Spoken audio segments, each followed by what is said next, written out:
प्रिय दर्शकों, नमस्कार। एक बार फिर से उपस्थित हूं आप सबके सामने विश्लेषण जन्म कुंडली का इस कार्यक्रम के अंतर्गत। आज जो आपके सामने कुंडली लेकर के आया हूं, ये कुंडली आई है मेरे पास पुणे, महाराष्ट्र से। शुरू करते हैं आज का कार्यक्रम। कहीं नहीं जाना है, बिल्कुल बन के रहिएगा। कार्यक्रम प्रत्येक दिन देखना चाहिए और ये विश्लेषण का जो कार्यक्रम है ये तो और भी ज़्यादा महत्वपूर्ण और सहायक हो जाता है आपको आपकी कुंडली के ग्रहों को समझने के लिए। आइए विषय पे लेके आता हूं बिना समय का नुकसान किए। जन्म होता है जातक का कार्तिक माह में। कार्तिक माह में जन्मे लोग थोड़ी थोड़ी मूर्खता कभी कभी करते हैं। दक्षिणायन में सूर्य थोड़े कमजोर, या ये कह सकते हैं कि ऐसा नहीं है कि सूर्य कमजोर हो जाते हैं, लेकिन जितने बलवान उत्तरायण में उनकी रोशनी हमें प्राप्त होती है उतने बलवान दक्षिणायन में नहीं होते। इस वजह से कई बार दक्षिणायन में जो लोग जन्मे होते हैं उनमें स्वास्थ्य में समस्या कई बार देखने को मिल जाती है ज़्यादातर। और दक्षिणायन में जन्मे लोगों में शनि, मंगल, राहु और केतु, इन चारों ग्रहों की स्थितियां मजबूती से उभर कर सामने आती हैं, जिसके कारण जातक की महत्वाकांक्षा में वृद्धि होते भी देखी जाती है। हेमंत ऋतु ये स्पष्ट ऋतु होती है, इसमें प्रेम का प्रभाव रहता है। मंगलवार को जन्मे हैं और मंगल ही इस कुंडली के लग्नेश हैं। वृश्चिक लग्न की कुंडली अर्धजलीय राशि है। मंगल की ये गौण राशि है। मंगल अगर जन्म कुंडली में केंद्र में या त्रिकोण में नहीं बैठे होंगे तो ये पापी हो जाएंगे, लेकिन त्रिकोण में बैठे हैं जिनका नीचभंग गुरु के कारण हो रहा है, क्योंकि गुरु कर्क राशि में उच्च के होते हैं और वो केंद्र में बैठे हैं। इस हिसाब से मंगल देव यहाँ शुभ ग्रह की भांति शुभ प्रभाव देने वाले अपनी दशा काल में जातक को उच्च शिक्षा, ऊंचा पद, धन, धान्य और सुख से भरने वाले बनेंगे। मंगलवार को जन्मे होने से जातक साहसी और थोड़े लाल गोराई वाला और कई बार भाई और बहन से प्रेम करने वाला भी होता है।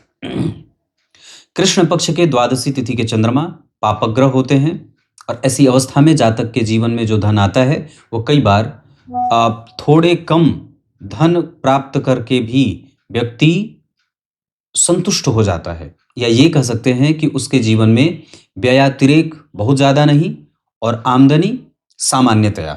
मतलब आप ये कह सकते हैं कि व्यक्ति चाहे जितना भी धनवान रहे वो अपने आप में संतोष की प्रवृत्ति बढ़ा लेने वाला या अपनाने वाला संतोषी स्वभाव का होता है। उत्तरा फाल्गुनी नक्षत्र, वस्तुतः यह नक्षत्र सूर्य का है और कन्या की राशि है, तो कन्या राशि बुध की राशि हो गई।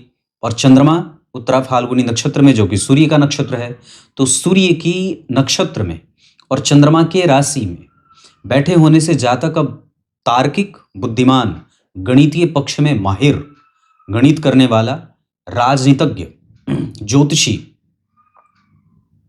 साहित्य, भाषा, लेखन, कविता, इन सभी विषयों में रुचि रखने वाला या इन सभी क्षेत्रों से धन कमाने वाला या इन सभी क्षेत्रों में उच्चतम डिग्री प्राप्त करने वाला होता है। बुद्धिमानी और तार्किकता सूर्य और बुध के नक्षत्र और राशि के कारण आएगी। व्यक्ति में जो तर्क बल आएगा वो इसी सूर्य और बुध के राशि और नक्षत्र के कारण आएगा। एकादशवें भाव में कन्या राशि का बनना कम से कम जातक के जीवन में संतोषीपन की प्रवृत्ति देगी और एकादशवें भाव में चंद्रमा का बैठना उसके समस्त इच्छा और समस्त लोगों से उसके प्रेम को प्राप्त करने वाला बना देगी। उत्तरा फाल्गुनी नक्षत्र वस्तुतः सूर्य का नक्षत्र, पर एक बात और भी जो समझने वाली होगी, इसके जो अधिपति देवता हैं वो अर्यमा नाम के पितर हैं। तो अपने पितरों की उपासना करनी चाहिए। अमावस्या के दिन दूध, घी, शहद, तिल, जौ, चावल और मिष्ठान, मीठा अन्न, पकवान, मालपुआ आदि मिठाइयाँ, बर्फी, पेड़ा, चावल का लड्डू, मीठा बना करके ब्राह्मण को खिलाना चाहिए। और ओम अर्यम ने नमः इस मंत्र का जप प्रत्येक दिन कम से कम जातक के लिए उसके जन्म से 6 वर्ष के होने तक 5000 बार जप करवा देना चाहिए। और श्वेत आक के पुष्प की जड़ अगर हो सके तो गले में धारण करवा देना चाहिए। क्लियर है? ये उत्तरा फाल्गुनी नक्षत्र है। पितरों की पूजा, अमावस्या को जातक को जीवन पर्यंत, अमावस्या को ब्राह्मणों की आराधना, ब्राह्मणों की पूजा करनी चाहिए। पीपल के वृक्ष के पास जाकर के दंडवत प्रणाम करना चाहिए। पीपल के वृक्ष को दीपमाला बना करके उसे वहां पे दीपदान करना चाहिए। सूर्य को अर्घ आवश्यक रूप से देना चाहिए। सवत्सा मतलब वछड़े सहित लाल गाय का दान करना चाहिए। लाल मूंग, लाल जो बोलते हैं ना दाल, चने की दाल, लाल चना, इसके साथ साथ गाय को लाल चना, लाल गाय का दान, लाल वस्त्र का दान, सेब, नारंगी, अनार, इन तीनों फलों का गाय को खिलाना, ये सब बहुत आवश्यक होगा, लेकिन 1 से 2 से ज़्यादा नहीं, क्योंकि ये कई बार नुकसान भी करता है गायों को। तो ये बात मैंने इतनी बताई। वैधृति योग, वैश्य वर्ण और मनुष्य गण के होने के कारण व्यक्ति किसी भी स्थिति में बहुत ही सरल पूर्वक से, सरलता से धन कमा लेता है, उसमें उसे कोई भी दिक्कत नहीं होती है।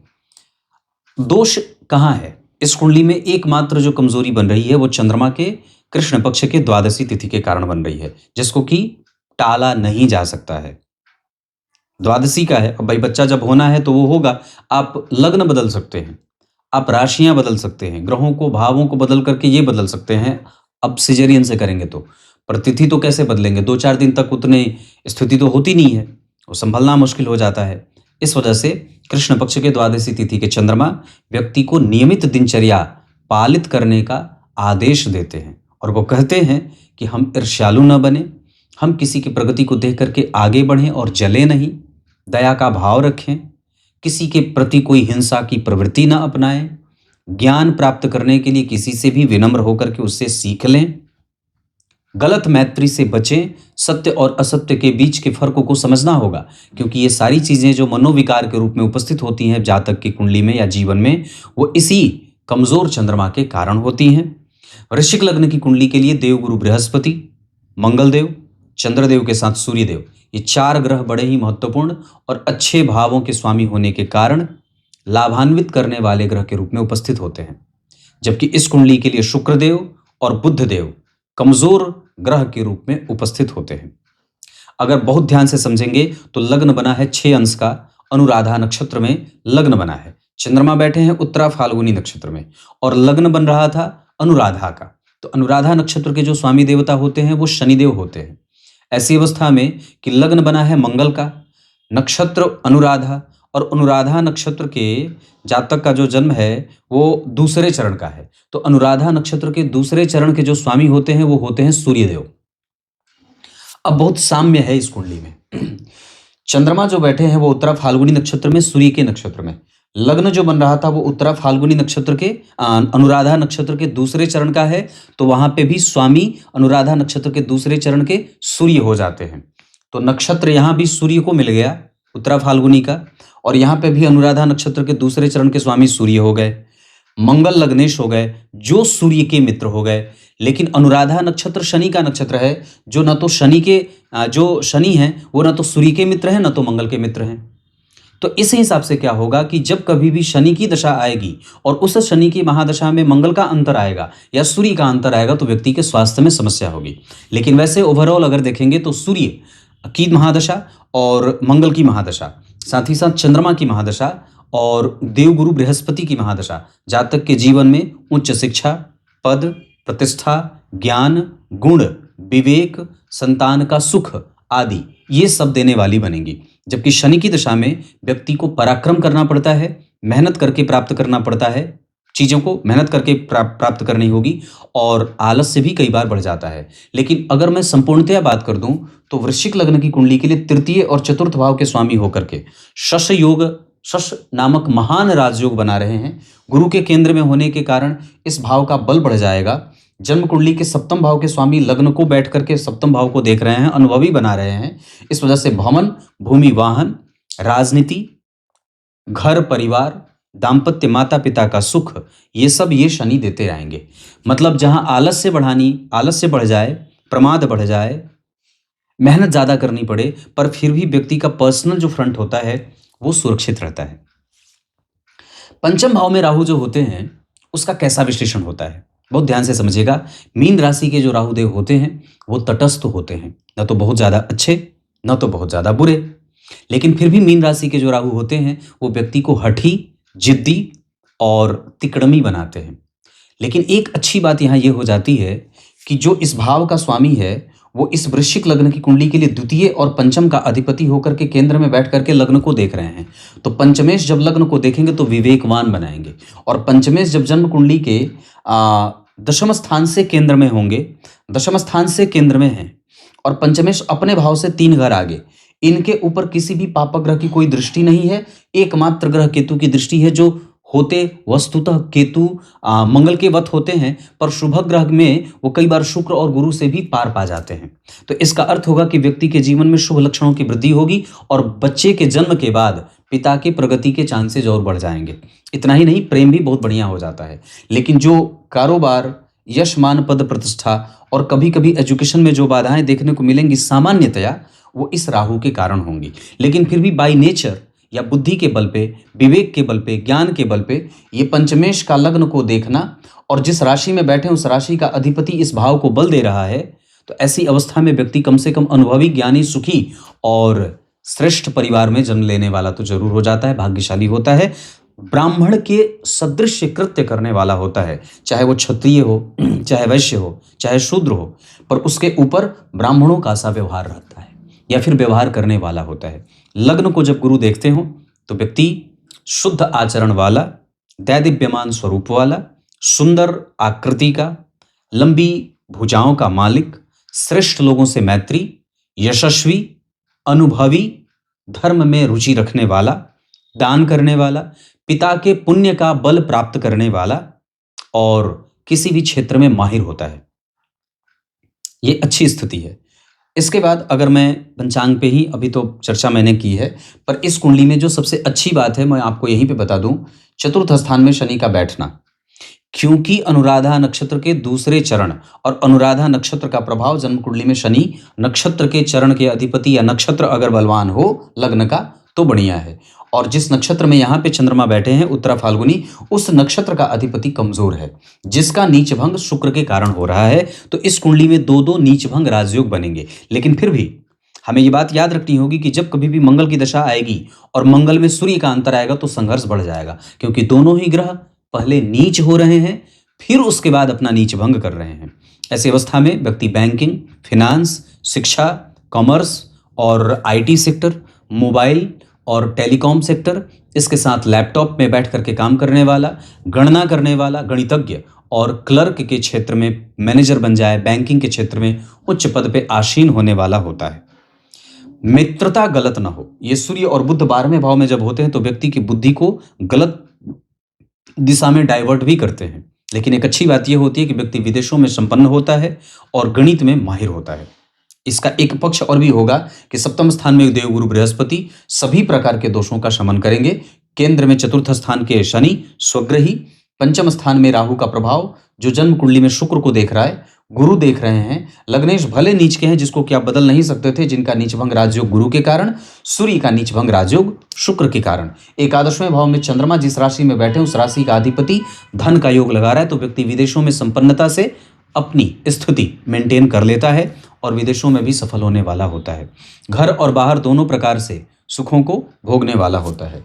2 ग्रह यहाँ, 1 ग्रह यहाँ, तीसरा ग्रह यहाँ, चौथा ग्रह यहाँ, 5वां ग्रह यहाँ, 6वां ग्रह यहाँ, यानी कि जन्म कुंडली के जितने भी ग्रह हैं वो 6 घरों में बैठे हैं। 1, 2, 3, 4, 5, 6, यहाँ पे 2 ग्रह बैठे हैं। तो मतलब 6 घर ऐसे हैं जो भरे पड़े हैं, बाकी के 6 घर खाली हैं। 1, 2, तीसरा राहु केतु को नहीं लिया जाता, चौथा, 5वां और 6वां, 6 घर खाली हैं, 6 घर भरे हैं। इसका अर्थ होगा कि व्यक्ति थोड़े बहुत संशयों से गुजरने वाला भी होता है। आरंभ में थोड़ा बहुत स्वास्थ्य में कमजोरी भी होती है और थोड़ी बहुत बेचैनी परिवार में। बच्चा जब होता है उसके 3 से 5 महीने और अधिकतम 6 वर्ष तक थोड़ा बहुत परिवार अव्यवस्थित होता है, लेकिन बाद में चल करके ये व्यवस्था बहुत अच्छी बन जाती है, परिवार में सुखद माहौल बनने लगता है और निश्चित रूप से लक्ष्मी की प्राप्ति भी होने लगती है। धन के बारे में अब चर्चा करते हैं। तो धन भाव के स्वामी देवगुरु बृहस्पति की मूल त्रिकोण राशि बनी है, सप्तम भाव में बैठे हैं और जिस भाव में बैठे हैं इस भाव का स्वामी इन्हें देख रहा है। केतु की दृष्टि है तो व्यक्ति की कुंडली में इस भाव का बल मंगल बढ़ा रहे हैं। और दरअसल किसी भी भाव में जिस भाव का स्वामी जहां बैठा, इस भाव के ठीक 3 घर आगे अगर पापक ग्रह बैठा तो ये यहाँ का और यहाँ का दोनों ही भावों का बल बढ़ा देगा।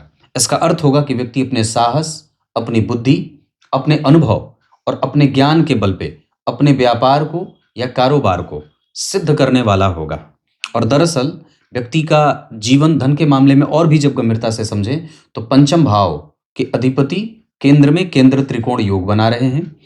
पंचम भाव से जब कभी भी शुक्र का संबंध बन जाए, द्वितीय भाव से जब कभी भी शुक्र का संबंध बन जाए, जैसे कि बन रहा है, पंचमेश भी गुरु शुक्र से दृष्ट हैं और द्वितीयेश भी गुरु शुक्र से दृष्ट हैं।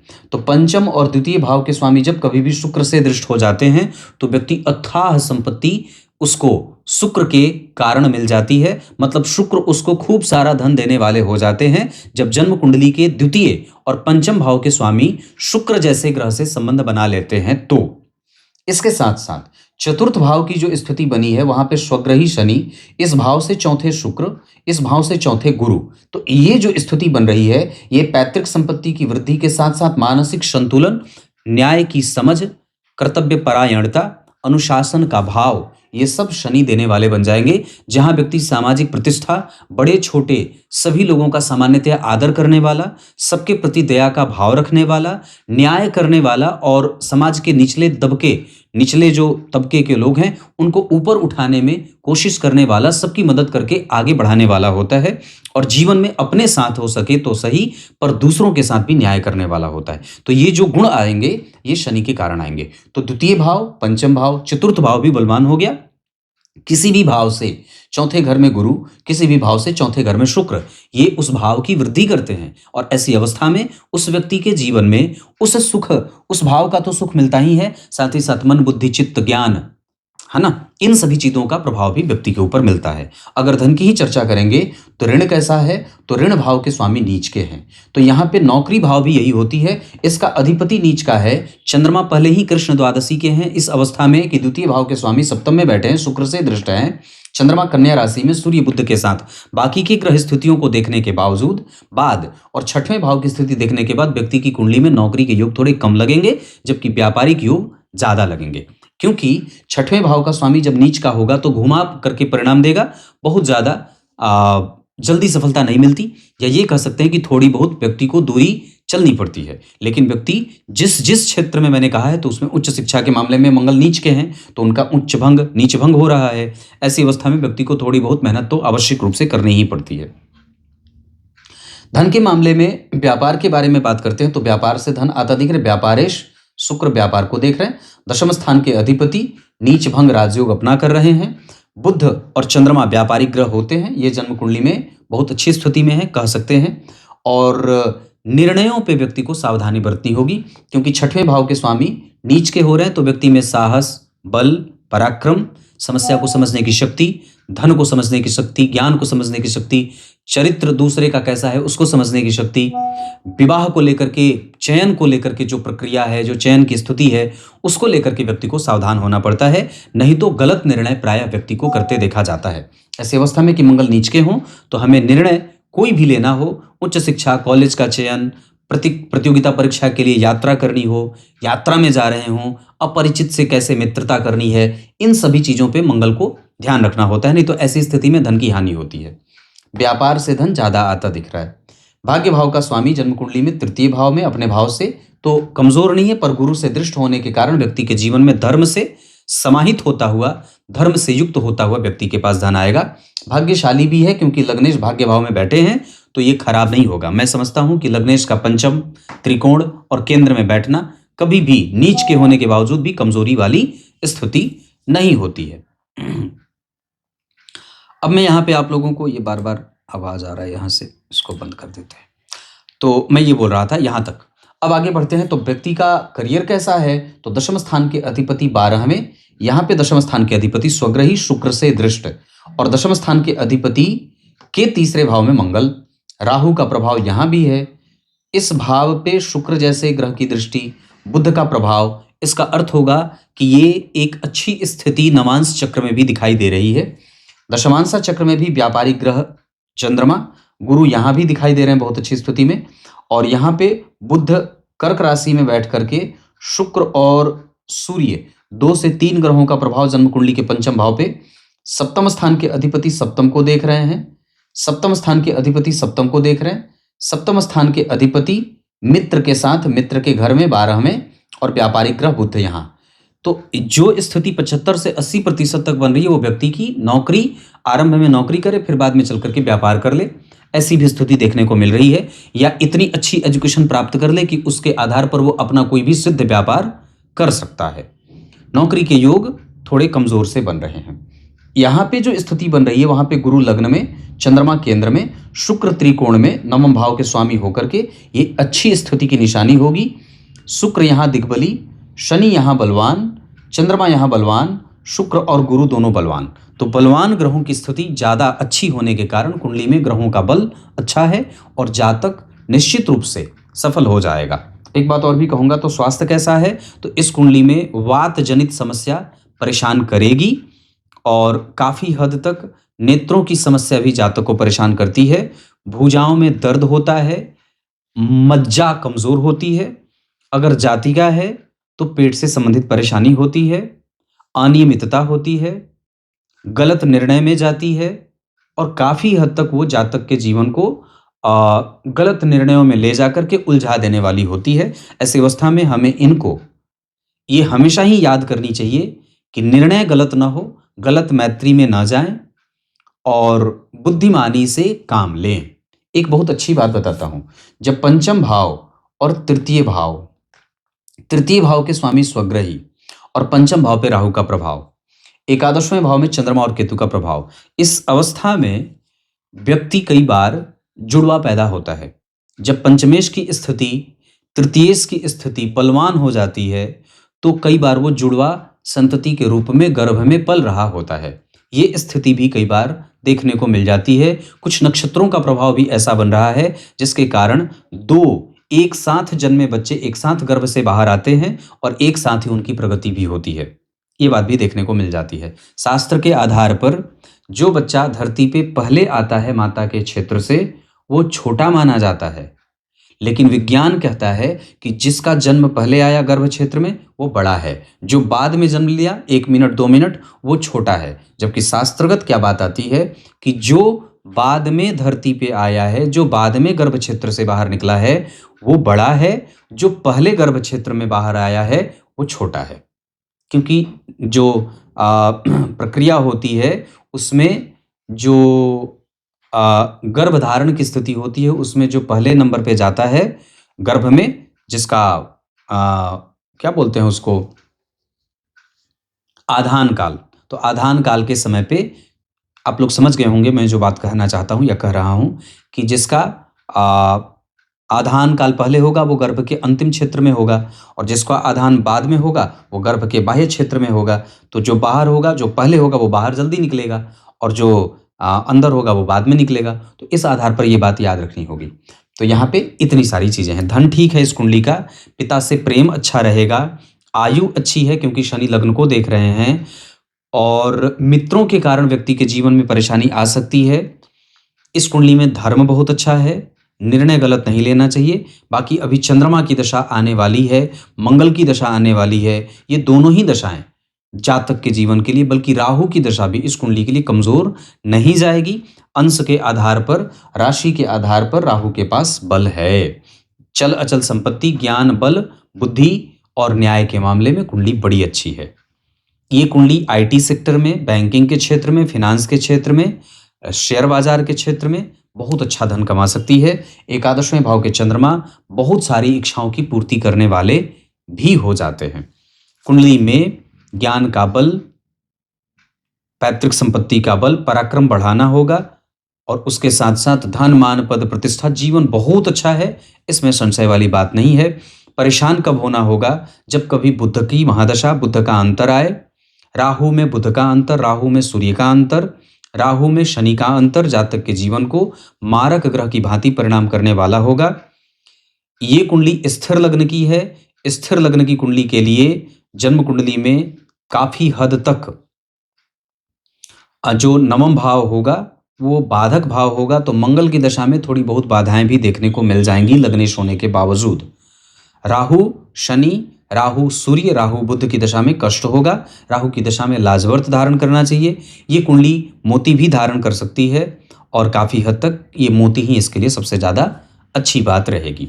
इतनी सारी चीज़ें हैं, बहुत सारी चीज़ों की बात मैंने यहाँ पे और भी बता रखी है।